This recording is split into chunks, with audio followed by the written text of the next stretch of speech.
డబ్బు పాస్బుక్, లక్షల డబ్బులు, ఆధార్ కార్డు ఇవి. రంగారెడ్డి జిల్లా అమ్మనగల్లో నిర్మిస్తున్న నూతన 50 పడకల ప్రభుత్వ ఆసుపత్రి నిర్మాణ పనులను డీసీహెచ్ఎస్ డాక్టర్ అనురాగిని పరిశీలించారు. భవన నిర్మాణ పురోగతి, మౌలిక వసతులను తనిఖీ చేసి అధికారుల నుంచి వివరాలు తెలుసుకున్నారు. నాణ్యతా ప్రమాణాలు పాటిస్తూ పనులను త్వరితగతిన పూర్తి చేయాలని సూచించారు. ఆసుపత్రి అందుబాటులోకి వస్తే ఆమనగల్ పరిసర ప్రాంతాల ప్రజలకు మెరుగైన వైద్య సేవలు స్థానికంగానే అందుతాయని తెలిపారు.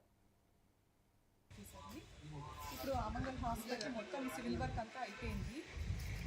సో ఫైనల్ ఫినిషింగ్ ఏమైనా ఉంటే విజిట్ చేసి ఏమన్నా మార్పులు చేర్పులు ఉంటే వీళ్ళకి వర్క్ చేసే వాళ్ళకి మనం సజెస్ట్ చేస్తే దాన్ని బట్టి ఏమన్నా మనకి వాళ్ళు మోడిఫికేషన్స్ అవి ఇవి చేసి రేపు ఫ్యూచర్లో మనం ఇక్కడ హై రిస్క్ కేసులు చేసినా ఏది చేసినా పేషెంట్లకు కూడా ఇబ్బంది కాకుండా ఉంటుంది. సో అన్ని విజిట్ చేసి వాళ్ళకి కొన్ని మార్పులు చెప్పినాము. హాస్పిటల్ అయితే రెడీగా ఉంది. ఈ మంత్ ఎండ్ వరకు అయితే ఆల్మోస్ట్ అయిపోతుంది. సో అయ్యిందే ఇంకా మినిస్టర్ సార్ ఎమ్మెల్యే సార్ వాళ్ళు అందరం వెళ్ళి మేము టైం తీసుకొని కబర్డ్స్, కొన్ని సర్జరీస్, కొన్ని pipe lines, oxygen pipe lines, కొన్ని అంటే ఇప్పుడు కాయకల్ప నామ్స్ బట్టి కొన్ని పెట్టాల్సి వస్తుంది అన్నమాట. కొన్ని ట్యాప్స్ కానీ అవి కానీ. సో దాన్ని బట్టి కొన్ని సజెషన్స్ ఓటీలో, లేబర్ రూమ్లో, అక్కడ క్యాజువాలిటీలో అక్కడ కొన్ని సజెషన్స్ చేసినాము. వాళ్ళు మారుస్తా అని చెప్పిండ్రు.